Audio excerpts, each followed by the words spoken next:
একটা চাপ, দুটো টিমেরই চাপ। কারণ কি ডেমপোর কাছে দুজনেই ড্র করেছে, একজন গোললেস ড্র করেছে, মোহনবাগান গোললেস ড্র করেছে, আর ওরা 2-2 করেছে, মানে ইস্টবেঙ্গল 2-2 করেছে। যাই হোক, রেজাল্ট কিন্তু আমি মনে করি অন্তত দুটো টিমকে ডেম্পো বেগ দিয়েছে, এবং আজকে ডার্বিটা এই জায়গায় নিয়ে চলে এসছে। ডেম্পোর কৃতিত্ব, নট মোহনবাগান ইস্টবেঙ্গলের কৃতিত্ব। যে আজ এই ইস্টবেঙ্গল আপার হ্যান্ডে আছে, এটা কিন্তু ডেম্পোরই কৃতিত্ব। বা মোহনবাগান একটু ডাউনে শুরু করবে, এটা ডেম্পোরই কৃতিত্ব, পয়েন্ট ওয়াইজ। তবে ডার্বি একটু অন্য ধরনের খেলা, প্রত্যেকটা ম্যাচই নতুন নতুন করে শুরু হয়। সে ডার্বি বলো, আর কালকেও যদি ডেম্পোর সাথে খেলা হয়, তখন অন্যরকম শুরু হবে। কিন্তু কালকের ম্যাচটা ইস্টবেঙ্গল মানে মোরালেস একটুখানি এগিয়ে থাকবে মানসিকতায়, যেহেতু ডেম্পোর সাথে একটা এতে 2-2 করেছে, মানে গোল করেছে আবার খেয়েওছে। বা মোহনবাগান গোললেস ড্র করেছে বলে আমি বলছি না মোহনবাগান পিছিয়ে যাবে, তা না। কিন্তু এই ইস্টবেঙ্গল যদি এই গ্রুপ শীর্ষে আছে, এইটা যদি মাথায় রেখে নামতে পারে যে না আমরা এখনও অপরাজয় আছি, আর মোহনবাগানও বলবে আমরাও অপরাজয় আছি, কালকে ম্যাচটা হাড্ডাহাড্ডি হবে। এইখানে বলা মুশকিল যে কাল যেহেতু দুটো দলের সাপোর্টার কিন্তু নেই। এটা যদি কলকাতা মাঠে খেলা হতো, আমি বলতাম যে না সাপোর্টার দ্বারা উজ্জীবিত হয়ে দারুণ ফুটবল খেলবে দুটো দল, সেটা আমি হয়তো বলতে পারতো। কেন ওখানে গোয়ার মাঠে দুটো টিমেরই কোনো সাপোর্টার নেই। এবার ভালো খেলে সাপোর্টার আর্ন করতে হয়, মানে তুমি যদি ভালো খেলে, গোয়ার যারা সাপোর্টার আছে গোয়া টিমে, ওখানে মোহনবাগানকেও সাপোর্ট করে বা ইস্টবেঙ্গল ভালো খেললে ইস্টবেঙ্গল সাপোর্ট করবে, এটা কোনো ব্যাপার না। তবে কালকের ম্যাচ নতুন করে তো বলার কিছু নেই। অ্যাডভান্টেজ ইস্টবেঙ্গল, এটা কিন্তু আমরা নয়, এটা সমস্ত প্রাক্তনী ফুটবলাররাই কিন্তু বলছেন যে কালকের সুপার কাপের ডার্বিতে অ্যাডভান্টেজ ইস্টবেঙ্গল। এই এগিয়ে থাকাটাই পিছিয়ে পড়ার কারণ হয়ে যেতে পারে না তো শাগনিক? কেন? কারণ আমরা যেরকমটা জানি যে অঙ্কের খাতিরে, গোলের অঙ্কের খাতিরে ইস্টবেঙ্গল অনেকটা এগিয়ে রয়েছে, কারণ ড্র করলেই ইস্টবেঙ্গল সুপার কাপের সেমিফাইনালে চলে যাবে। সুতরাং একটা বাড়তি আত্মবিশ্বাস কাজ করবে না তো? তোমার কি মনে হয়? একদমই সোনালি, আমি কিন্তু এটা বলতে যাচ্ছিলাম, তুমি একটা খুব ভালো পয়েন্ট বললে যে এই যে এই ড্রয়ের জন্য যদি খেলে, কারণ দেখো সোনালি, মোহনবাগানের কাছে কিন্তু হারানোর কিছু নেই, তারা তো অল আউট ঝাঁপাবেই, কিন্তু ইস্টবেঙ্গলের কাছে কিন্তু হারানোর জন্য সব কিছু আছে, জেতার জন্য শুধু একটাই সেমিফাইনাল। কিন্তু মোহনবাগান যদি হেরেও যায়, তাহলেও কিন্তু তারা ভাববে যে আমরা হেরে গেছি, যে যতগুলোই হারুক না কেন, কারণ গোল ডিফারেন্সে আপনারা জানেন যে ইস্টবেঙ্গলে এগিয়ে। কিন্তু কালকে যদি হারানোর জন্য থাকে, সেটা কিন্তু সব থেকে বেশি আছে ইস্টবেঙ্গল, অর্থাৎ এটি কিন্তু একটা প্রেশারও কাজ করবে। কিন্তু শাগনিক বলবো, তুমি যেরকমটা বললে মোহনবাগানের হারানোর কিছু নেই, অপরদিকে মোহনবাগানের কিন্তু পাওয়ার আছে। ইস্টবেঙ্গল একবার সুপার কাপ নিজেদের ঘরে তুলতে পারলেও মোহনবাগান কিন্তু কখনোই সুপার কাপকে তাদের নিজেদের ঘরে তুলতে পারিনি। সুতরাং সুপার কাপ জয়ের জন্য সেমিফাইনালে যাওয়াটা খুবই প্রয়োজনীয়। তার জন্যে মোহনবাগানও যে একেবারে অল আউট ঝাঁপাবে এবং মোহনবাগানেরও যে কিছু পাওয়ার আশা রয়েছে, সেটা কিন্তু পরিষ্কার। একদমই এটা তো পাওয়ার আশা রয়েছেই, কিন্তু আমি এটা বলছিলাম যে চাপের যে বিষয়টা, কারণ চাপ একটা থাকে, ডারি মানে একটা স্নায়ুর চাপ, ডারি মানে একটা আত্মবিশ্বাসের একটা চাপ, একটা কতটা কনফিডেন্স নিয়ে তুমি খেলতে পারছো। কিন্তু একটা চাপ কিন্তু গোয়াতে কম, সেই চাপটা হচ্ছে দর্শকের চাপ। কারণ এটা যদি তুমি ভাবো সোনালি, যে এটা যদি ধরো কলকাতার কোনো মাঠে হতো, বা যেরকম আমরা দেখেছি যে যখনই সিএফএল হয়েছে বা অন্য কোনো লিগ হয়েছে, আইএফএল শিল্ড হয়েছে, যুব ভারতীতে খেলা হতো, তাহলে চাপটা কতটা থাকতো। আর গোয়ার মাঠ আমরা দেখছি যে প্রায় প্রতিটা ম্যাচে কিন্তু পুরো স্টেডিয়াম ফাঁকা থাকছে, সেখানে কিন্তু সেরকম চাপ কিন্তু হচ্ছে না। যে কারণে টম অলরেড কিন্তু উল্লেখ করেছেন যে সমর্থকদের সমর্থন ছাড়াই মাঠে নামতে হবে। সমর্থন ছাড়া বলাটা ভুল, যে গ্যালারি ভর্তি থাকবে না। সুতরাং টম অলরেডও মনে করিয়ে দিয়েছেন যে যখন সমর্থকেরা টিভিতে খেলা দেখবেন, তখন নিশ্চয়ই তারা সমর্থন করবে মোহনবাগানকে। একদমই এটা তো একটা দর্শকের একটা বিষয় আছে, এবং তুমি এটা বললে যে সমর্থন তো অবশ্যই আছে, টিভিতে তো একটা বিশাল সমর্থন আছে, কিন্তু মাঠে গিয়ে খেলা দেখা যায় সমর্থন, টিভির সমর্থন, এটা কিন্তু একটু আলাদা। আর একটা বিষয় আমি আসবো, মাঠের বিষয়। কিন্তু সেই মাঠের বিষয়টি ঠিক কি, তার আগে কিন্তু আপনারা শুনে নিন যে শিশির ঘোষের কথা আপনারা নিশ্চয়ই শুনলেন, এবং তারপর আপনারা শুনে নেবেন যে বিকাশ পাজি এই ডার্বি সম্বন্ধে কি বললেন। এবার আপনারা শুনে নিন ইনসাইড স্পোর্টস বাংলার পর্দায়। মানে এরকম সিচুয়েশনে যে এগিয়ে থাকে না, তারা খুব প্রবলেমে। সুপার কাপে যখন আমরা শুরু করেছিলাম, প্রথম ম্যাচটা আমরা মানে সেরকম ভালো পারফরমেন্স করতে পারিনি, তাই একটু খুব ডিসহার্টেন হয়ে গেছিলাম আমরা। যাই হোক, তারপরে ম্যাচটা রিকভারি করে 4 গোল দিয়ে আমরা এখন গ্রুপ টপে আছি, একটা ভালো জায়গায় আছি। কারণ আমি আইপিএল হারার পর আমাদের টিমের ওরা যখন খেলাটা শুরু করেছিল ডেম্পো ম্যাচটা, দেখছিলাম প্লেয়ারদের মধ্যে একটু আত্মবিশ্বাসের অভাব, কোচেরও কেন ছাড়া ছাড়া ভাব। সন্দীপ নন্দী হঠাৎ করে রিজাইন দিল। একটা ফ্যামিলিতে এটা তো একটা ফ্যামিলিতে মানে একটা সামান্য কোনো গণ্ডগোল হয়েছে, যে গণ্ডগোলটা আমরা খেলার সময় এরকম গণ্ডগোল প্রচুর আমরা নিজেরাই গণ্ডগোল হতো, আমরা নিজেরাই মিটিয়ে দিতাম। আমরা প্রেসের কাছেও আসতো না বা পেপারে আসতো না। এটা একটা প্লেয়ারদের টিমের প্রতি একটা টিমের মানে একটা পড়ে, এফেক্ট পড়ে টিমে।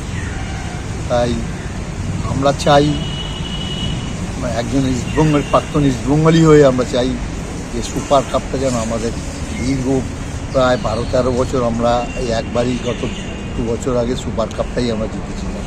আমাদের এখন টপিক খুব খরা চলছে। আমাদের সাপোর্টাররা লাস্ট আইপিএল ম্যাচটায় ডুরান্ডের ম্যাচটাতেও আমাদের সাপোর্টাররা বেশ মাঠমুখ হয়ে গেছে। আগে সাপোর্টাররা 2-3 বছর আগে মানে যেমন মানে আমরা ধরেই নিতাম যে কগল খাবো, হারবো ম্যাচটা। সেই আত্মবিশ্বাসটা আস্তে আস্তে আমাদের সাপোর্টারদের মধ্যে, অফিসিয়ালদের মধ্যে, সবার মধ্যে সেই আত্মবিশ্বাসটা ফিরে এসছে। প্লেয়ারদের মধ্যেও টিমটা অনেক ভালো করেছে। এখন আমরা মোরমানের যা টিম আছে তার সঙ্গে আমরা সমানে সমানে টক্কর দেওয়ার মতো ক্ষমতা রাখি। কিন্তু যেহেতু বড় ম্যাচ, আমার অভিজ্ঞতা থেকে বলি, আমি কোনোদিনও এই ম্যাচ প্রেডিকশান করি। আগের ম্যাচ দারুণ খেললাম বলে এই ম্যাচটা আমি জিতবো এরকম প্রেডিকশান করি না। ম্যাচ একদম 50। আপনারা নিশ্চয়ই শুনলেন যে বিকাশ পাজি কি বললেন, এবং এই কথাটা শোনার আগে যে কথাটা আমি বলছিলাম সোনালি, যে মাঠের যে বিষয়টা, মাঠের অবস্থা কিন্তু শোচনীয়। বালি, একে তো স্যান্ডবেস মাঠ গোয়াতে, তোমরা জানো বা আপনারাও জানেন যে স্যান্ডবেস মাঠ গোয়াতে, তার উপর কিন্তু যে মাঠের যে গ্রাস, সেই গ্রাসও কিন্তু উঠে আসছে। দেখো, প্র্যাকটিসের জন্য যে মাঠে মোহনবাগান ইস্টবেঙ্গল প্র্যাকটিস করছিল, সেই মাঠ যে প্র্যাকটিসের জন্য সঠিক নয় তার প্রমাণ যে দীপক টাংরি চোট পেয়েছিল, একটা গুরুতর চোট পেয়েছিল, যদিও বা তিনি পরবর্তীতেই প্র্যাকটিসে নেমেছিলেন। কিন্তু এই যে প্র্যাকটিসের মাঠগুলো ভালো না, তার সাথে সাথে কালকে যে মাঠে ডার্বি অনুষ্ঠিত হতে চলেছে সেই মাঠের অবস্থাও যে খুব একটা ভালো তাও কিন্তু নয়। অপরদিকে ওয়েদারের একটা ব্যাপার রয়েছে, যেখানে মোহনবাগান ইস্টবেঙ্গল দুই দলই ভরা রোদে অনুশীলন করে গিয়েছে কলকাতা থেকে, অপরদিকে গোয়াতে গিয়ে কিন্তু তারা একেবারে ভরা বৃষ্টি পেয়েছে। সুতরাং ওয়েদারও যে অনেকটা চেঞ্জ হয়েছে, ওখানে কি অনেক কিছু সম্মুখীন হতে হচ্ছে দুটো দলকেই। অবশ্যই একটা অন্য স্টেট, অবশ্যই সম্মুখীন তো হতেই হবে। এবার আসি ম্যাচের আগে যে সাংবাদিক সম্মেলন হয়েছিল, সেই কোচের যে কথা বললেন একটু ছোট্ট করে আপনাদের একটুখানি বলে দিই। কোচ অস্কার বুজো অর্থাৎ ইস্ট বেঙ্গলের প্রধান কোচ, তিনি কিন্তু বললেন বারবার ডার্বি হওয়াটা কিন্তু দর্শকের কাছে একঘেয়ে হয়ে যেতে পারে। 11টা ম্যাচের মধ্যে 3টেই ডার্বি। 11টা ম্যাচের মধ্যে 3টে ডার্বি, যদি পার্সেন্টেজ বের করতে হয় অ্যাভাব 30% ডার্বি খেলেছে তারা। অর্থাৎ এই যে ডার্বি করে দেওয়ার একটা প্রবণতা, সেটা কিন্তু যে কোচেদের যে ভালো লাগছে না সেটা কিন্তু একদম পরিষ্কার। এবং বারংবার মোহনবাগানকে একই গ্রুপে রাখা ইস্টবেঙ্গলের সাথে, এই কথা উল্লেখ করেছেন কোচ। একদমই এইভাবেই তো ডার্বিটা করা হচ্ছে। মানে যে কোনো শুধু একটা লিগে কিন্তু দোষারোপ করলে, বা দোষারোপ কেন, একটা লিগের কথা বললে কিন্তু হবে না, প্রত্যেকটা লিগই কিন্তু হচ্ছে ডার্বি হোক। কারণ দেখো, একদিকে তো সেমিফাইনালে যাওয়ার চাপ, যেখানে মোহনবাগানের সামনে একমাত্র জয় ছাড়া কোনো রাস্তা খোলাই নেই। অপরদিকে ডার্বির বাড়তি একটা প্রেশার তো রয়েছেই। ডার্বির একদম বাড়তি একটা প্রেশার তো রয়েছেই। প্রতিবেদনটির একদম শেষ দিকে আমরা চলে এসেছি। আমাদের আশা যে আপনারা নিশ্চয়ই সকল বুঝতে পেরেছেন যে ইস্টবেঙ্গল মোহনবাগান কালকে ঠিক কোন জায়গায় দাঁড়িয়ে। তবে লাস্টে একটাই কথা দিয়ে শুরু করলাম, অ্যাডভান্টেজ লাল হলুদ বা অ্যাডভান্টেজ ইস্টবেঙ্গল। অবশ্যই এবার দেখার বাকি থাকলো যে এগিয়ে থাকাটাই পিছিয়ে পড়ার কারণ কোনোভাবে হতে চলেছে কিনা। তবে কি হবে তার জন্য তো অবশ্যই কালকের দিনের অপেক্ষা করতে হবে। একদমই। এবং প্রতিবেদনটি শেষ হওয়ার আগে আপনারা শুনে নিন যে প্রাক্তন ফুটবলার মানস ভট্টাচার্য কি বললেন আমাদের ইনসাইড স্পোর্টস বাংলার পর্দায়। মোহনবাগান গত ম্যাচটাতে যেভাবে দল গঠন করেছে আমার ভালো লাগে। তুমি যখন তাদের খেলাবে, প্রথমে খেলিয়ে নিয়ে তারপরে কেন রেস্ট দিলে না, এটা আমার বক্তব্য। কোনো ভারতীয় কোচ হলে এই কাজটা কিন্তু হতো না, এটা কিন্তু মাথায় রাখতে হবে। যেহেতু এটা বাইরের কোচ, তাদের ভাবনা চিন্তাটা অন্যরকম। তাই আজকে ওর একটা বিবৃতি আমি যেটা লক্ষ্য করলাম, ও বলেছে যে আমরা ভালো খেলতে পারিনি, আমরা গোলের মুখ ওপেন করতে পারিনি। গোলের মুখ ওপেন করবে কি করে? 7-8 জন করে ডিফেন্স করছে, উইং থেকে বল না এলে কি করে ওপেনিংটা হবে, তুমি যদি উইংটাকে স্প্রেড করতে, তাহলে ওরা ওখান থেকে ওটাকে ধরবার জন্য দুদিকে যেত, তখন অনেক গ্যাপ তৈরি হতো। সেই জিনিসটা মোহনবাগান করে উঠতে পারেনি। 31 তারিখের ম্যাচে কিন্তু আমি বলবো তোমাদের কাছে, ইস্টবেঙ্গল কিন্তু ভালো জায়গা থেকে শুরু করবে। ইস্টবেঙ্গলের খেলা যদি তুমি লক্ষ্য করো, দুটো ম্যাচ ইস্টবেঙ্গলও খেলেছে, দুটো ম্যাচ মোহনবাগানও খেলেছে।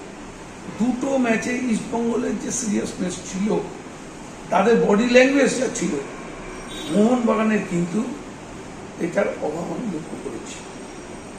প্রথম কথা হচ্ছে, দ্বিতীয় ম্যাচে মোহনবাগানের আত্মতুষ্টি, তাদের খেসারত দিতে হয়েছে। আর ইস্টবেঙ্গলের দ্বিতীয় ম্যাচটা অ্যাগ্রেসিভ, জিততেই হবে, মাস্ট উইন, সেটা আমাকে খুব ইমপ্রেস করেছে।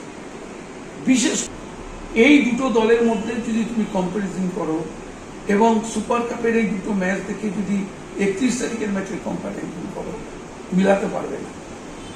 ওই দিন এই মোহনবাগানকে অন্যরকম দেখবে, টিম চেঞ্জ হবে।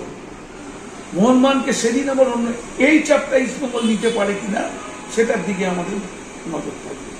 যতই বলো ম্যাকলারেন, অনেকে বলছে বিশ্বকাপদের কাছ থেকে কি পেলাম, কি দেখলাম, যে যাই বলে বলুক, তারা বিশ্বকাপ, তারা অনেক বড় ম্যাচ এই মোহনবাগানকে উতরে দিয়েছে। এমন এমন গোল হয় না, সেই গোলও তারা করে দেখিয়ে দিয়েছে। তাই আমার মনে হয় যে ওই দিন খেলাটা সম্পূর্ণ আলাদা হবে। দুটো দলই কিন্তু 50-50 জায়গা থেকে এই খেলা শুরু করবে।